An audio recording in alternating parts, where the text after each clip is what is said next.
Hi there. How's it Hey, going? good morning, everybody. Wel- Welcome to Splintered Grace. It's going to be one of those mornings, Yes, I it think. is. It's Monday. It's Right. Monday. Welcome to Splintered Grace. My name is Bonnie Violet, and I'm a transgender drag queen. And this is.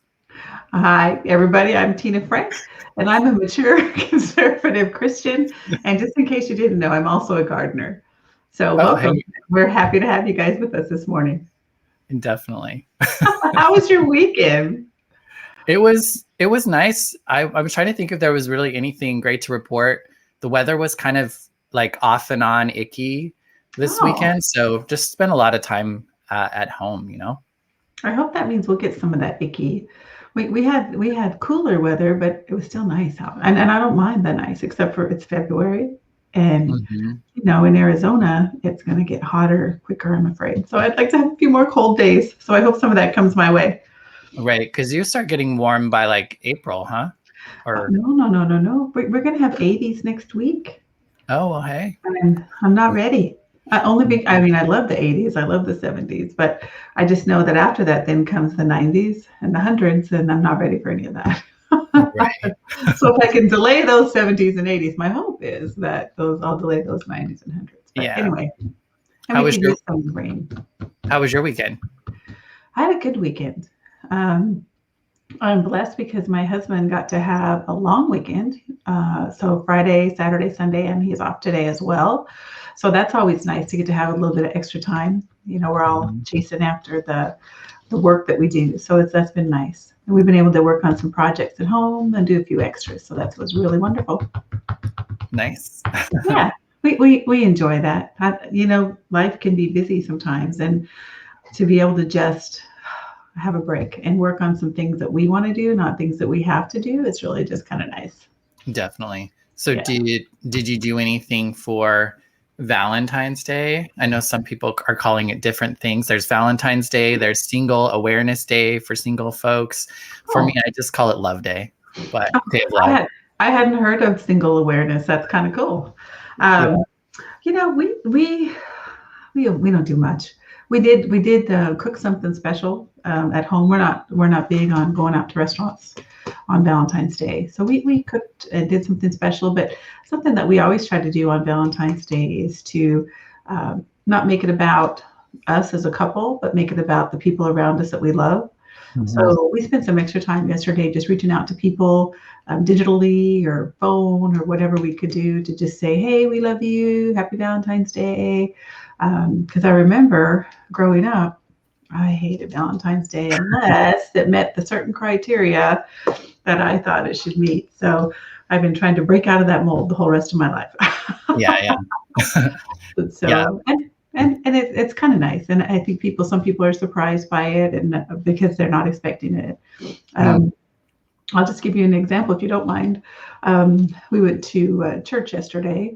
Our church does meet on Sunday mornings. Now we're very conscious of all that. We all have our masks on and we do our social distancing because we want to make sure that we're responsible. But we realize that there are some people that really need to have a physical interaction Mhm. because the digital is really not working for them the way it should. So it creates an opportunity there because not a lot of people come, just a few people that really need to be outside their four walls, I think.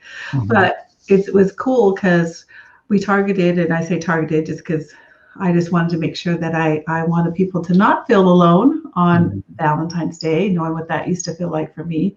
And so I just made sure that anyone that I knew was a widow, anyone who was a single parent, I went over and said hello, Mhm. an extra hello, and said, "Hey, how are you today? It's so good to see you." I don't know. That's just my little part, I Yeah. guess. No, that's really kind thing to do. These holidays I think that's why Single Awareness Day is what it's been coined by single people, because it's a day Yeah, that like you're reminded. Some people are going to take that in a good way and other people might be like a little sad about it. yeah, I think you're right. Well, Yeah. yeah, yeah. So Yeah. anyway, that's what we did yesterday, and I will say my husband is a mean cook on the grill. Yeah. So yeah, we were able to score some swordfish Mm. yesterday. Oh my goodness, it was so good. Yeah. So we stayed home and we cooked on the grill, and enjoyed our beautiful day. Nice. And celebrated. So anyway, it was fun. Nice, nice.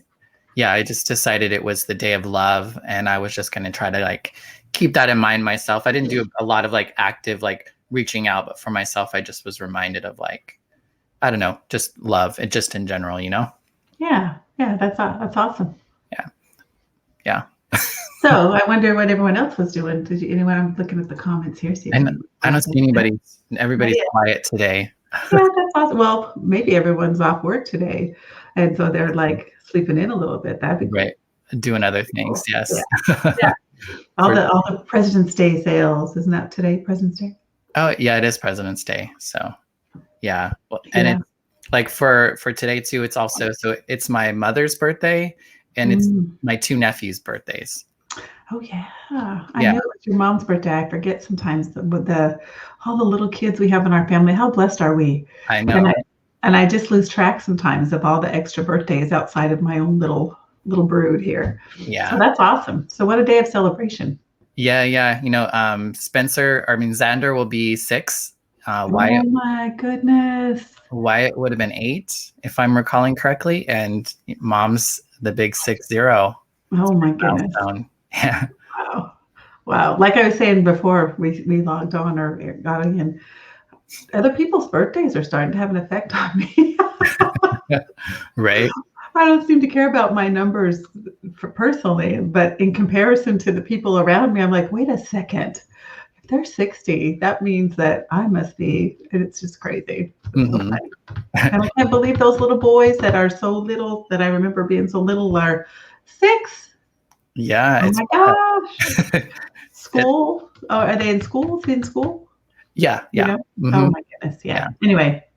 Yes. Awesome. Yes. Happy birthday, Donna. Right. Happy birthday. Yeah. Anyway. And it is. Yeah. Like I'm going to be 42 in a couple of weeks. No way. I know. Right. It's just weird. Oh my gosh. It is weird. And it's a weird number. It's, I don't know if it's a good thing or a bad thing, but I don't know. I just see people the way I see them, you know, and I can't think of you who's 42. Oh my goodness. It's impossible. I kind of like getting older though. Like as I get older, I'm happy with like the age that I'm at. Like, I don't know why, but I'm just like really good with being in my 40s. Okay, cool. I mean, no, I get it. I'm okay being in my 50s. So right. It's just like, it's with other people that have those numbers. I'm like, what are you talking about? Right. Yeah. Well, and I'm sure my mom's got like, 2 kids my brother will be 40 this year. I think he'll be 40. So wow. She's got 2 40-year-old children. Oh, your mom doesn't look 60. So no. Good for her. Yeah. Yes. So we were thinking we would talk about love. We were thinking, I guess, that we would talk about love. We do have a comment that just came up, so I'm going to go ahead and read it. Anita Woodward says, Valentine's was super special as a child.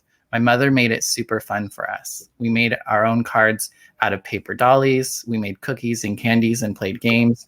Growing up in the 70s was awesome. It came full circle for me to do it with my children. And now they're adults, and hopefully they will continue. That is amazing. I love that. I wish I would have thought of that when my kids were small. We did some other things, but not that much. That's wonderful. Yeah, I was trying to think, like at home, like, I don't know, when I remember Valentine's growing up, it's, like at school, you pass out the little Valentine cards to everyone, that sort of thing. But mom's birthday being so close to Valentine's, I was always confused, like, which day was which, because sometimes it felt like we celebrated on Valentine's and other times it was not. So I always feel like I get confused every year. Oh, that's funny. Yeah, I remember that. Do you remember we used to have to bring a shoebox from home so we could decorate it and put all the Valentines in it? I don't think they do that anymore. Our little mailbox or whatever. Yeah. I don't think they do that anymore. At least I don't remember my grandkids telling me they've done that. Yeah, I don't know. Interesting. Anita, what a great memory. What a great tradition to send down the family. That's wonderful. Yeah. That's really cool. Well, so what do you think? I think how do we define love? I think that's maybe a good place to start. What does love look like to us? We both Mhm. had shared previously that love is different for us now as adults than it was when we were kids. What's so different, you think? Well, I think the understanding that there are different depths and experiences with love. I think when you grow up, I think maybe when you grow up, or maybe when I was younger, I thought there was only a certain way that love happened and a certain way that love showed up. Mm, And so I think, like, this might sound whatever, but I've had many of lovers in my life, like romantic partners, that I would say that I loved them. But I loved them all probably a little differently. You know what I mean? yeah, Um, I think there is something that's almost more, I don't know. I wonder if every love that we have with another person is different. Like, I wonder if any two loves is the same. oh, I guess it depends on where the root of love comes from. Well, yeah. Well, I feel like so much of love, though, there's like an intimacy to it. There's a sharing, there's a vulnerability, and I think that is probably unique between two people, given their own experiences and how you're going to react to theirs, and vice versa. And so maybe it would make everybody's love unique. Like, the love that I have with you is different than the love that maybe I would have with another aunt, not because it's better or worse, but just because we're like two different people. Yeah, yeah, that's good. I That's don't know. no, I think that's good. Love is defined by so many, I don't know, parameters, I guess. People receive it, and I feel sad when people can only define it by an emotion. Mhm. And so what you're describing, I think, is not that, which is amazing, Mhm. because uh, my definition of love is that it's something that we choose. Mhm. And just like you and I have chosen to love each other, and the intimacy that we have now hasn't always been our life. You know Right. what I mean? So I really think that love is defined first as a choice that we make to include someone else in our life. So I think Mhm. there's a lot to be said about that. And intimacy comes. Um, and I don't know exactly if this is how you meant it, but to me, intimacy really has nothing to do with love, actually. It Mhm. depends on the intimacy. There's an intimacy that's an emotional intimacy, there's an intimacy that's about touch. And Mhm. so I think when we talk about intimacy, we need to define what that is so that when we're talking about love as a whole, Mhm. the intimacy that comes with it is different, I think. Yeah. But Yeah. it's like, there's the touch of the body, but there's also the touch of the heart. There's the touch of the mind. There's the touch of so many other things that I think, yeah, that's probably what maybe intimacy is that touch of those parts of ourselves. I agree. I agree. So, but I think sometimes we only pursue the intimacy of the physical touch. Mm. And I feel like we can take on that. If we don't have that, then we feel like we're lacking, and that's not true. Mm. Yeah. Well, I think, well, and that's like, I mean, even though we weren't like as close as we are now, did we stop loving each other? I Mm-mm. don't think so. So it's like the way that we Express maybe is a good word. expressed love was different, but I don't think that, I didn't stop loving you. Yeah, I didn't stop loving you either. Anita had a question. Do we love differently because everyone's personality is different? So we base it off of individual personalities? I say no. What do you say? What do you think? Um, I think, yeah, I mean, I think that, yes, I think it is different a little bit. I think there's a uniqueness to it.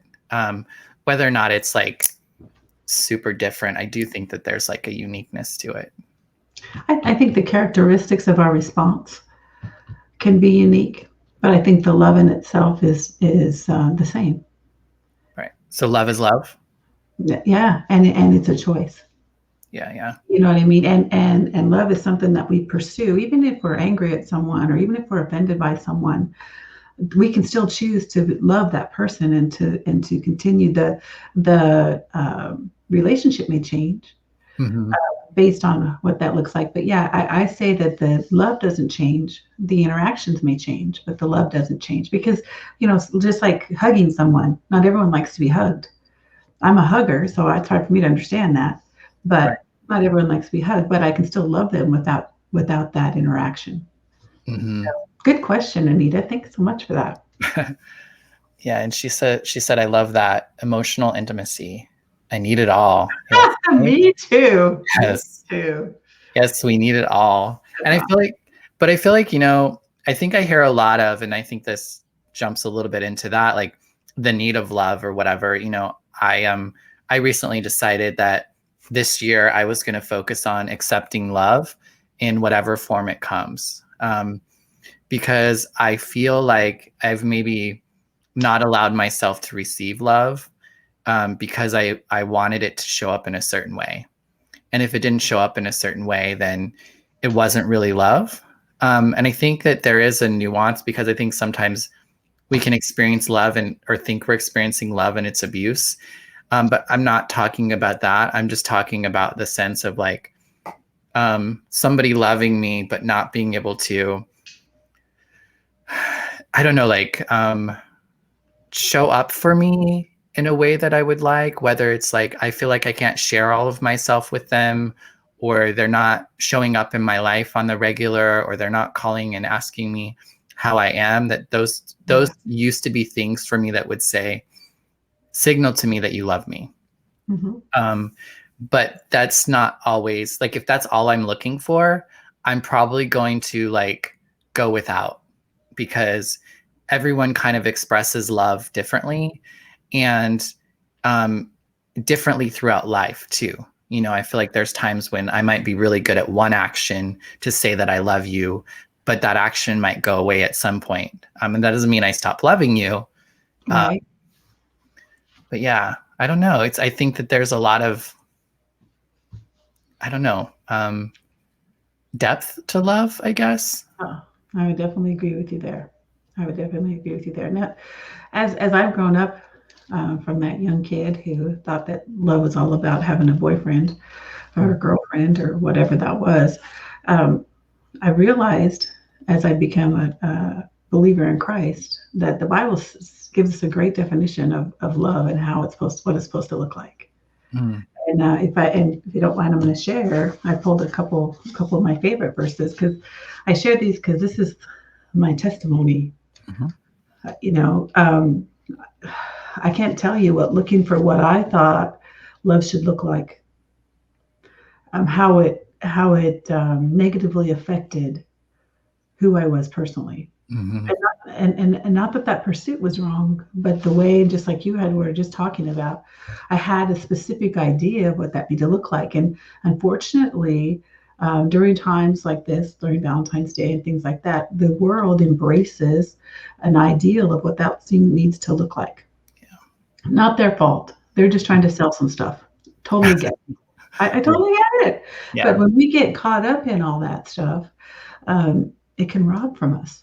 Mm-hmm. Because now we have false ideas of what things should look like, and like you said, we miss some opportunities that were intended for us. So, as I became to know Jesus as my Lord and Savior and started to read my Bible, I ran onto this scripture, and I'm going to just share it. I wrote it down because I wanted to say it right because I'm really good at paraphrasing, and I don't want to do that because I want it to come out exactly the way I received it.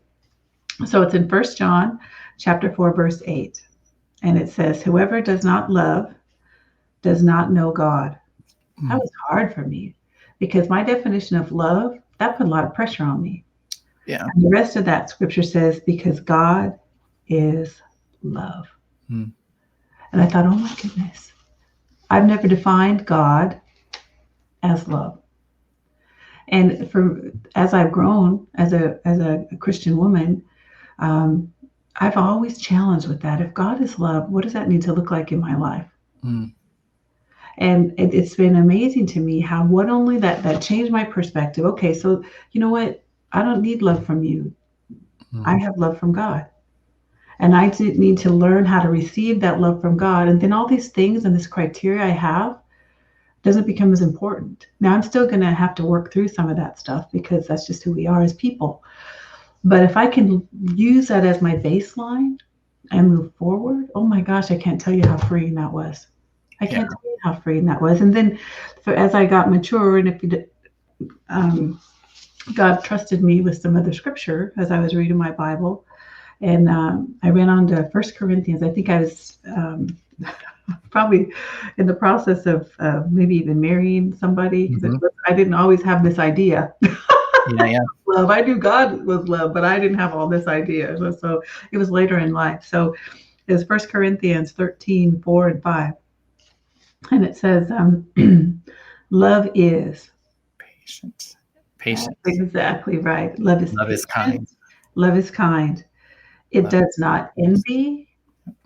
It does not boast. It is not proud.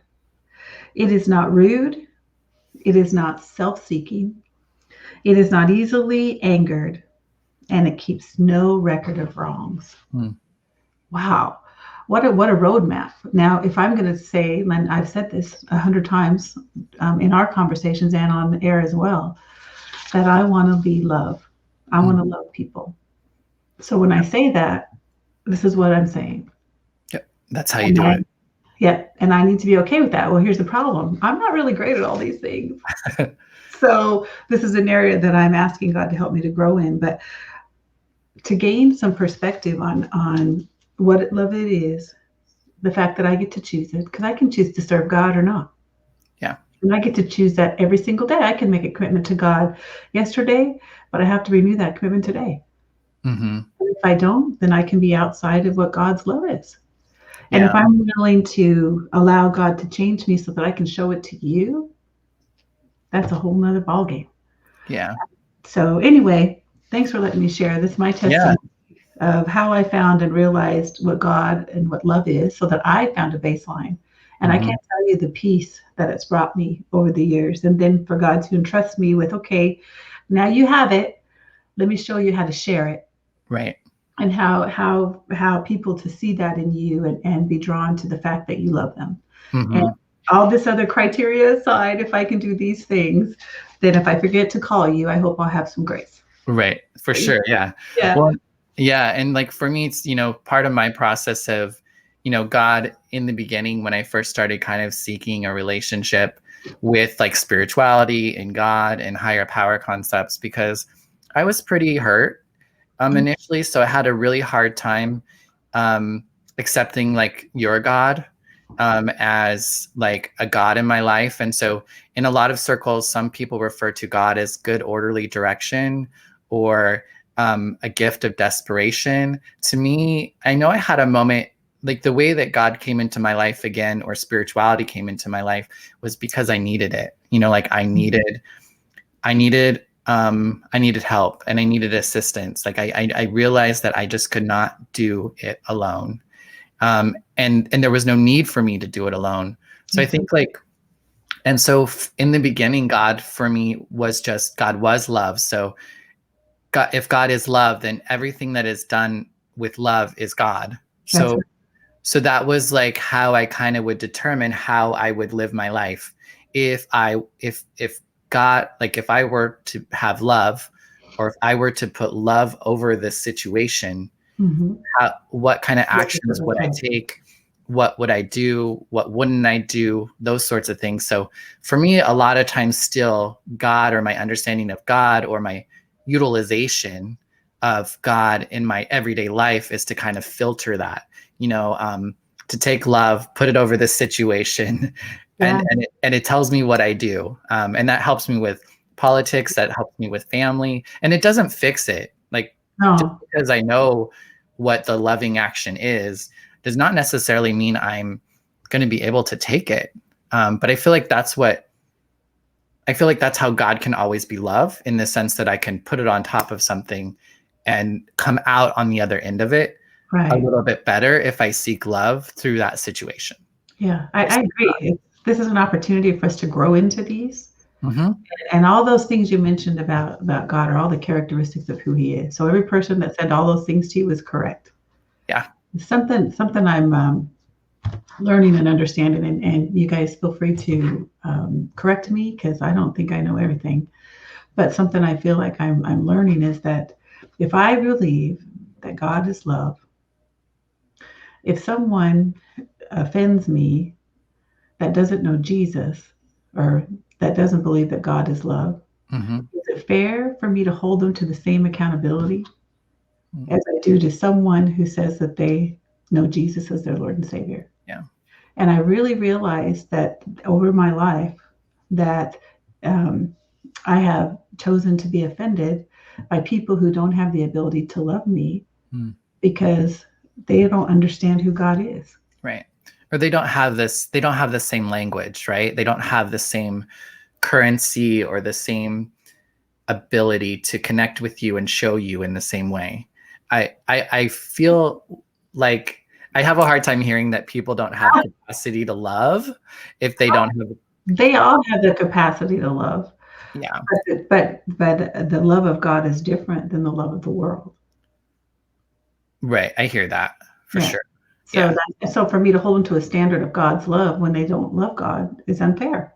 Right. It's a different understanding of love and how love plays out in the world, right? Yeah. Is that what you mean? Yeah. Yeah. Yeah. So Yeah. No, that makes a lot of sense to me. Um, and oftentimes the way that I see God is, or the way that I experience God is with my connection with others. I'm reminded of love. I'm reminded of God, higher power, the divine, however people want to label these things or words they choose. Like I often sometimes see glimpses and notice God when I'm in relationship with others because they reveal it to me. They either reveal it by acting as if for themselves, like for showing love, for showing grace, for showing kindness, for being honest, or people can also reflect back to me how I am living into that as well. Yeah. Yeah. Yeah. That's amazing. And I think relationship, like our relationship and the relationships that we have, I think those are opportunities for us to experience love and to grow in love. Mm-hmm.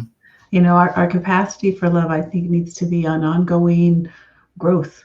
We always need to be pursuing an opportunity to grow in love. Mm-hmm.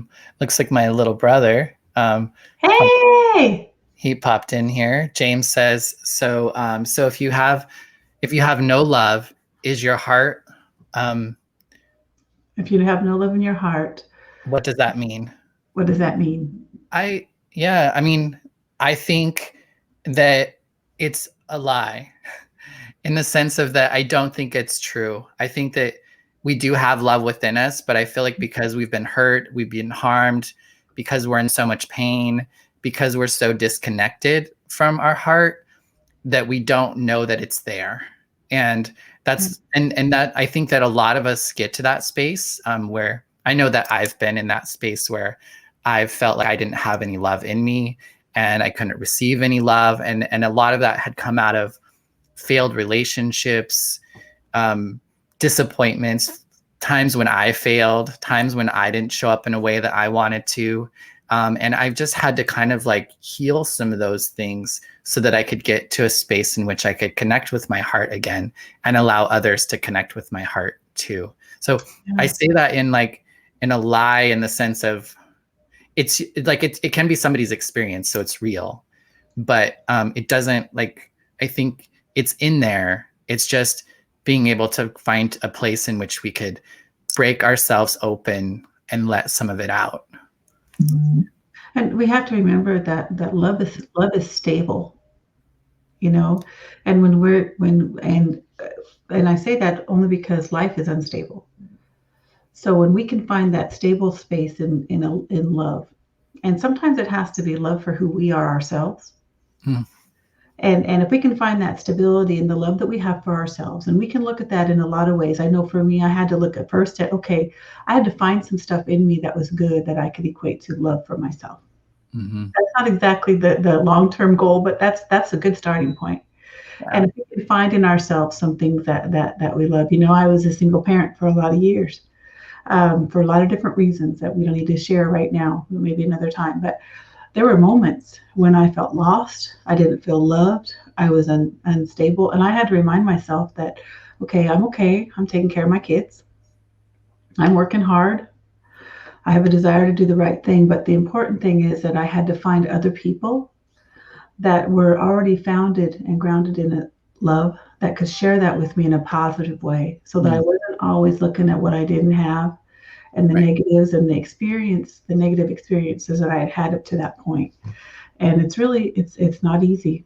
But I think you're right. The love that we think we have, or that we feel, or that we get from the world, is a lie. Mm, And if we can find a foundational love that's based on truth, and sometimes it's the truth of what we're experiencing or what we need. I mhm. think that's a good starting point, and then to engage other people that have a true, stable, truth, pure love that can help you focus on those things. Yeah. Well, and I feel like I don't, and this is like if I look at my like progression of love, love was something that I used to seek from others Mhm. in order That's for good. me to feel love. And then I got to a point where, unfortunately, I couldn't get the love that I felt I needed from other people anymore. Um, and I needed to get to a space to where, and then for me, I feel like that's where God came in. That's where I started to experience God or some sort of spirituality, something outside of myself that wasn't people, because people will let you down. People Yeah, will hurt you, and so that's just the reality of it. So, I mean, I really only have a higher power, a belief in something outside of us, because God, I just hope that it's there, because I can't rely on us to like always make me feel um, full of love or whatever. And then I feel like once there was that process, now I'm at the place where I can love who I am. I can love everything about me. And now I'm at a space again where maybe I can trust loving others and receiving their love as well. So I mean, I feel like that's just been my trajectory of like going out and then hiding it or not getting it, and then going to like something bigger than me, which was drugs and alcohol for a while, and eventually it became God. And then now I'm just kind of working on me, and now I have been working on me, and now I'm at that point where I'm actually trying to connect with be a others. vessel. Yeah, be a vessel. Be a vessel of love for the people around you. Anita says, it's hard to let love in when you have built a barrier made of past heartaches. Yeah, Also, even harder to let love out. I that's good. agree. That's good. That's a good, strong word, Anita. Thanks for sharing that with us. Well, and I think often what it takes is a breaking. And it's not a breaking apart. I think a lot of times, the gift of desperation, they've said, I had to reach so much pain and so much, and I don't know if it has to be this way, but I Mhm. had to reach so much pain and feel so like uncertain and whatever for me to kind of break. And oftentimes I felt like I was breaking apart, like I was falling apart, but this was actually breaking open. And I was breaking open in a way in which I could let something else in, Yeah. that I couldn't do before, but I had to break in order to like let something in. And so I don't hope that that's not the process, that we have to like break and be in so much pain. Um, I don't know Sometimes I think it's necessary, yeah. and you're right. It's no fun. Bug says finding your tribe is amazing. Yeah. And then Marcus, hey sis, Hey, Marcus. what were you doing when you felt passionate and alive? Most passionate and alive. Mm. Do you want to go first? You go ahead. Okay. Well, to me, passion doesn't have anything to do with love. Passion is a fruit of love when Mm, you find that right person or the right group of people, because I can be passionate about a lot of different people in a lot of different ways. So to me, passion is not love. I can be passionate about what I do for a living. I can be passionate about, feeding the homeless. So for me, passion is a fruit of love.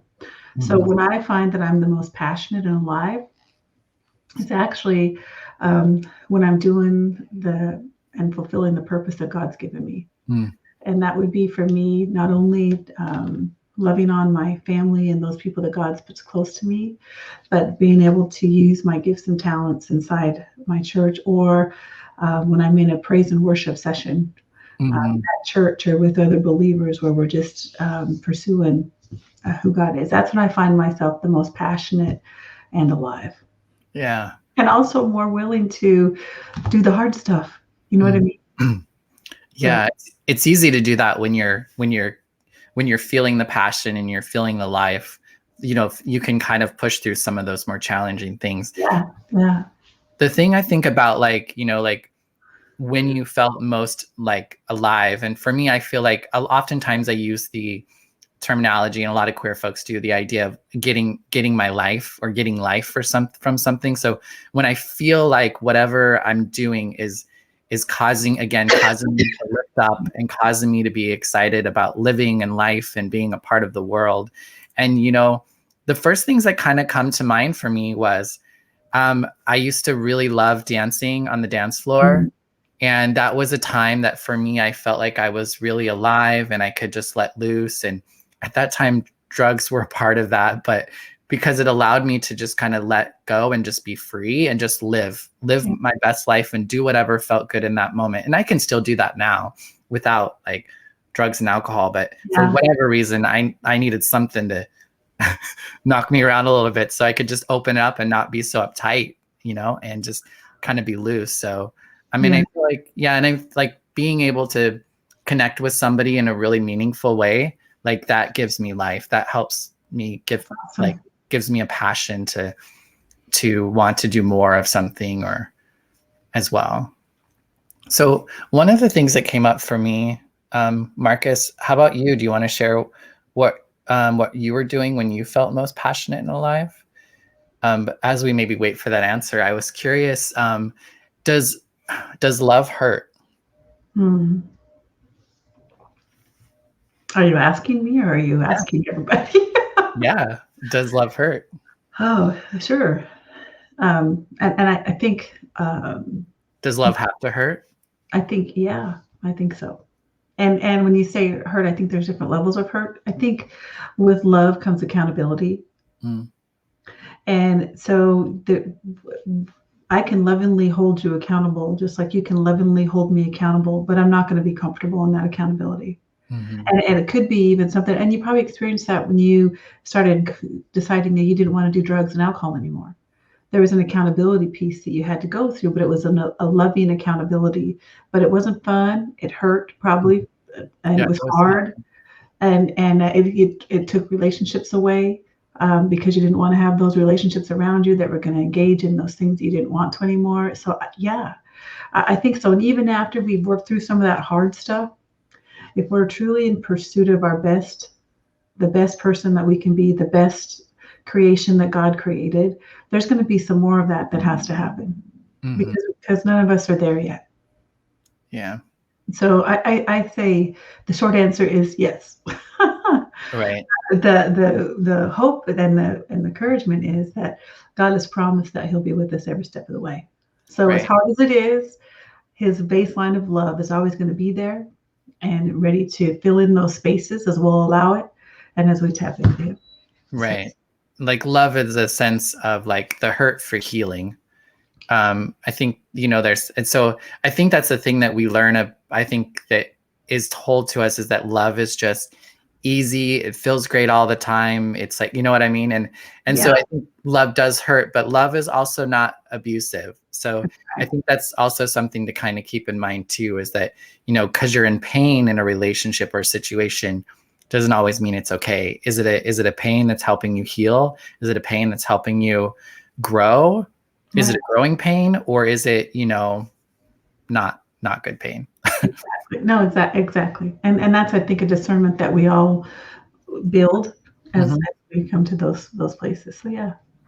Yeah, definitely. Yeah, I mean, I feel, yeah, I mean, like there's a part of me that like wants to be like, do we have to hurt to heal? Do we have to be in pain do we have to suffer in order to like experience gratitude and Mm. um, joy? And you know what I mean? Like it feels like I've had to have those experiences in order to have those other experiences, but it's like there's a Isn't part there a of it. shorter route?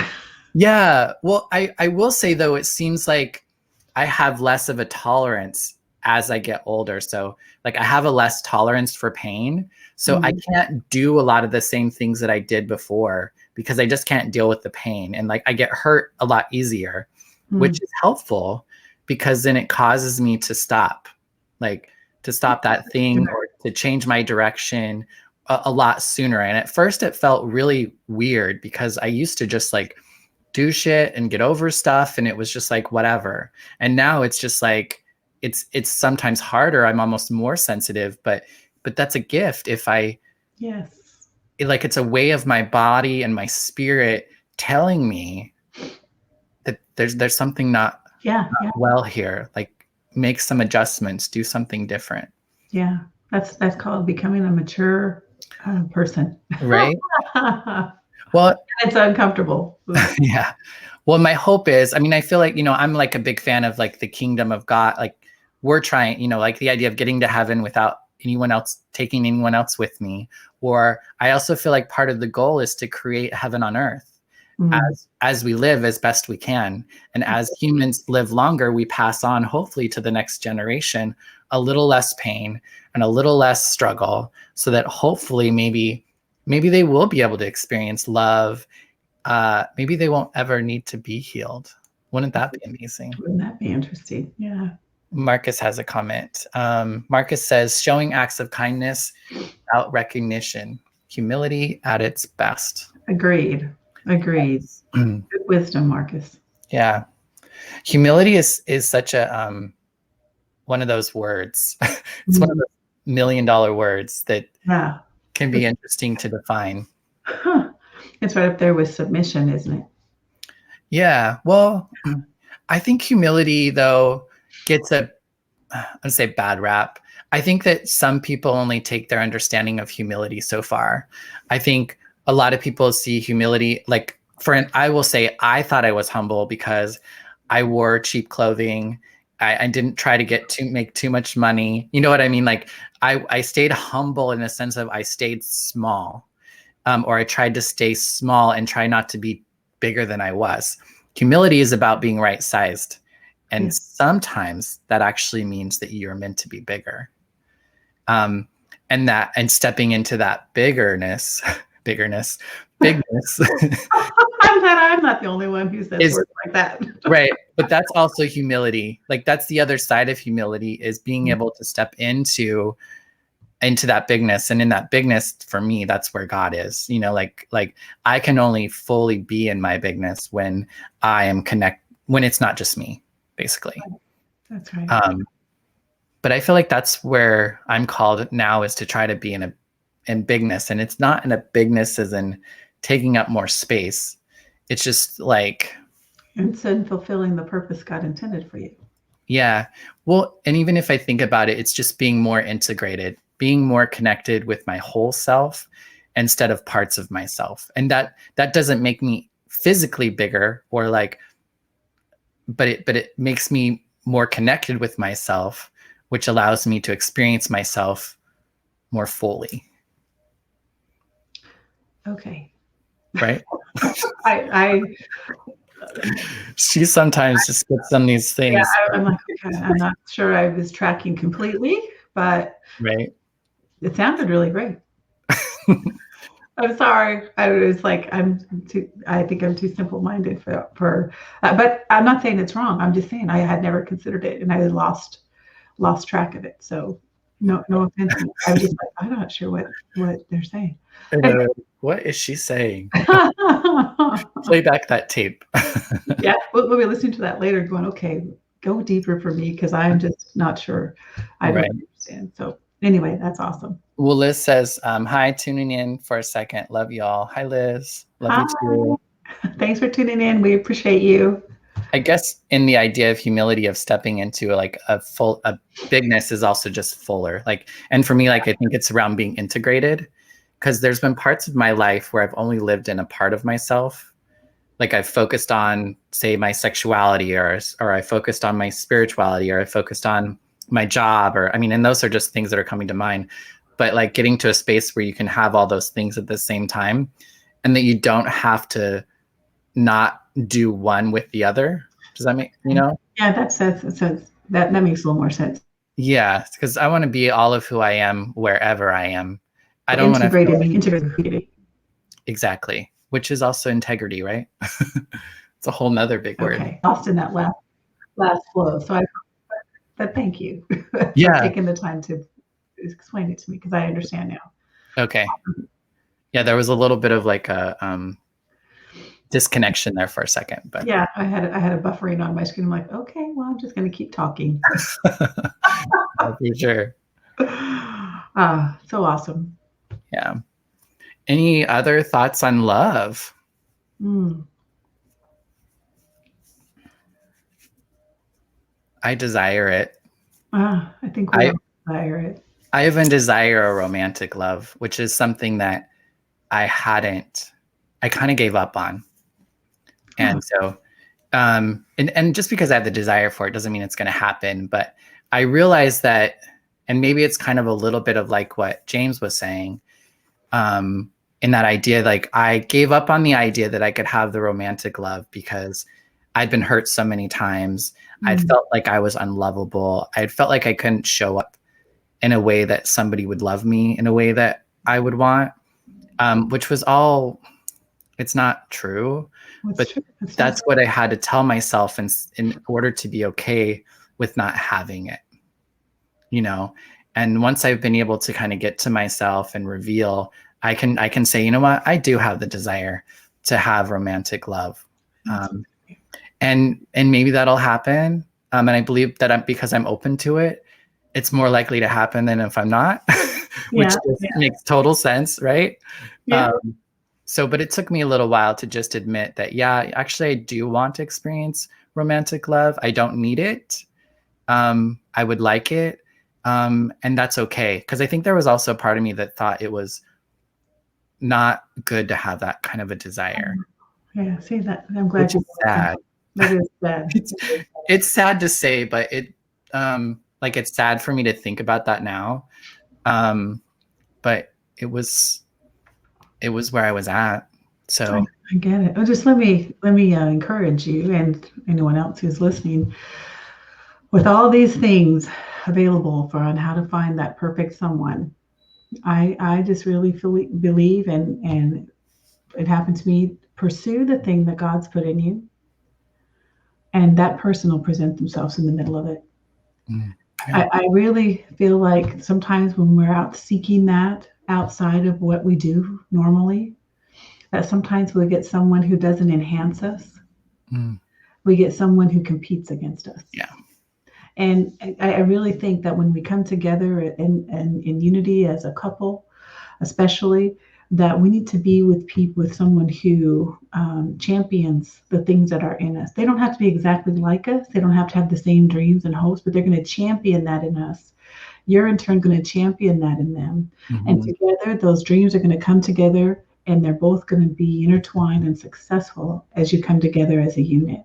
So I just encourage you and anyone who's listening, don't look outside your normal, passionate life that you have and those things that you desire and are pursuing to find that person, because that person's going to be right in front of you when you're ready. Like you said, you may not have been ready, but now you can actually say it. You can actually give voice to it, and you're okay if it happens or not. To me, that's like, okay, that's definitely an opportunity or a sign that you're ready to move forward with a healthy, strong relationship with whoever meets that criteria. I hate the criteria, but yeah, no, I know what you mean though. Yeah, it's like I'm able to receive a fuller, again, it's kind of like I've settled for plenty of not so great romantic relationships, and it's not a value statement really. It's just like I'm looking for something different to experience now than what I have in the past. Anita says, ugh, I don't want to leave, but I have to go to work. I'm so grateful to be a part of this discussion. Thank you for spreading your love. This is what my heart needs to progress.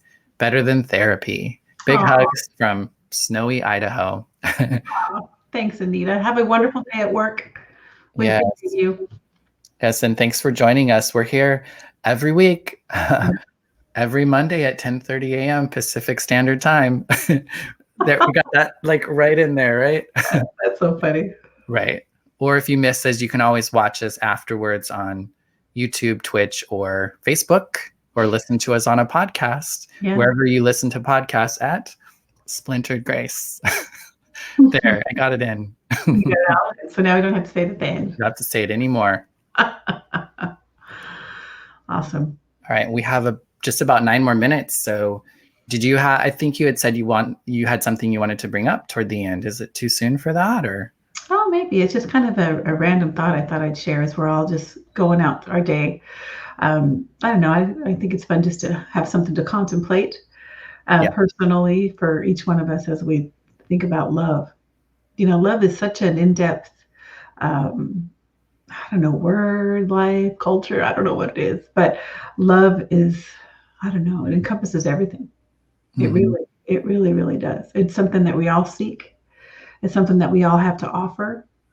And oh, you know what? Let's just think about that for a minute. Just kind of going back, thinking about some of the things we've talked about. We were talking about accountability, and that love can potentially hurt, and that there has to be hurt usually to move forward and grow in love and our ability to love. I was thinking about, I know as a Christian, we're always praying for blessing. We're always praying to move forward, and for these sometimes they're monetary things, sometimes they're not monetary things, they're emotional things or whatever that is. And I'm always reminded that along with blessing comes the responsibility. And I think sometimes when we're pursuing love, or we're pursuing the what we think love is, we forget that there's either an accountability or a responsibility that comes with that love. And we always see the good stuff. You know what I mean? You don't ever see anything bad on a commercial. Right. You don't see your cancerous lungs at the end of the tobacco commercial. You just see how all the cool social things that can do for you or whatever. Maybe the fine print. Yeah, maybe the fine print. So I think it's the same kind of thing. It's okay. We should desire and we should pursue those things. But we have to remember that as we're asking for these things, including love, including different types of love, and including just wanting to be able to give love, like we've already just said that we want to do, there's a responsibility that comes with all of that. And if we want to be blessed with the opportunity or the love or that blessing, then we have to also be willing to take on the responsibility or the accountability that may come with things that are not so wonderful. Yeah. So I feel like the church jargon, I know we've talked about Christianese in the past, that the blessing comes with responsibility. And I think it's important that as we represent the cultures that we both live in, that I thought, I just think it might be good to make a point there that pursue the blessing all you want, but also understand the responsibility that comes with it. Yeah. And you can't have one without the other. And so if you're not willing to walk in the responsibility, there's a good chance you're not going to receive the blessing. Yeah. And there's a lot of in a lot of the circles I am, in order to keep it, you have to give it away. Oh, that's true. Yeah. It can't be just yours to keep. That's a whole nother topic. Right. Well, but for me, I feel like that's what like spirituality is all about. It's like that's kind of like the action, right? But yeah, it's not about us. That's how I wrap that up. Oh, my life is not about me. Yeah. As much as I'd like to think it is. Right. But you are a part of that. Oh, I'm a necessary part, or God wouldn't have created me. Right. Yeah. But if I live only for my self-indulgence or self-love, to put it in context here, then I'm not honoring the creation that I am.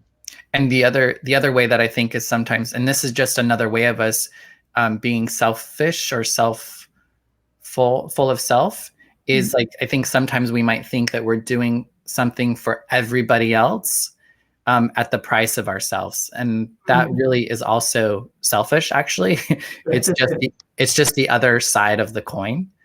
Yeah, that's good. So we can either be so selfish that we're like loving ourselves and doing all of our stuff, or we can be selfish in the sense that we're just doing something for everybody else, and we're not attending to ourselves. And because we're offended by it. Totally. Well, we're seeking. Yeah. It gets like that balance. Yeah, it's not easy, and it's crazy because you think you're on the balance, and all of a sudden it's like, whoop! It's like crap. You gotta get back on again. It's like, oh, I gotta find that balance again. Yeah, for sure. I don't know whoever said that Christianity was boring. Mm. I seem to have a lot of adventure Mm. in my life. I'm sure it sounds like you've had a lot of adventure in your life to get to this point. Yeah. And to be able to move forward. So it's amazing. Well, I think just like everything, it's all how you use it and how you, it's all how you use it, right? Because plenty of people use Christian language and Christian things to be harmful, not only to other people, but even to themselves, and so it's all kind of how you use it. You're right. It's like anything that we have in front of us. Mm-hmm. Yeah. I always challenge people when they say, oh, social media is bad. I'm like, what's so bad about it? Yeah. It can be bad. It can be good. Just like anything that we have. Same thing with money or possessions or any of that stuff. Yeah. It can be bad or it can be good. It's how I feel like it's better to like, I think a lot of things are created and for us for a reason. So I think we're better off trying to find the goodness and work through work through the better parts, if you will, or finding that, I don't know. I don't think getting rid of something completely is usually helpful.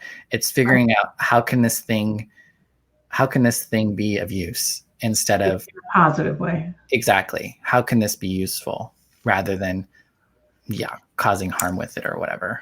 Yeah. Or it just being taking away from. Yeah. I agree. Yeah. So we are right at the end. I was thinking, what do you think about talking about fear next week? Oh, okay. I think that's a great topic. Yeah, fear. It's exciting and yay, right? Happy topic. Fear. Yeah, it's another one of those words like love. So yeah, it'll be great. I think fear would be great. So if you guys want to give us some feedback on your fears for next week, we'd love that. Give us an opportunity to, I don't know, just know how to engage, know how to start the conversation, and what kind of things you'd like to talk about. That would be amazing. For sure. Come with prepared questions about fear or share something that you're going through. That would be really great. Yeah. So do you want to say goodbye? Yep. So as we close out today, I just want to leave everyone with the random thought on love. So something I've learned over time, and I think it's something to be considered, is how do you define love? Is your love about you, or is it about the people around you? If it's the latter, I found personally that the first part of that statement is fulfilled. So have a blessed week and think about it. Awesome. Keep it in our meditations. All right. And we'll play that outro. Love you, everyone. See you, everybody. Splintered Grace podcast is brought to you by a queer chaplain. Follow us on all of our social medias, Instagram, YouTube, and Facebook at a queer chaplain. Listen to us wherever you listen to podcasts. Subscribe, comment, like, and share. Feel free to tip us at Venmo, Bonnie Violet, and support monthly on Patreon. The song is original by Steven Sandnoff, The Chasm Between Us. Rest in peace, Steven.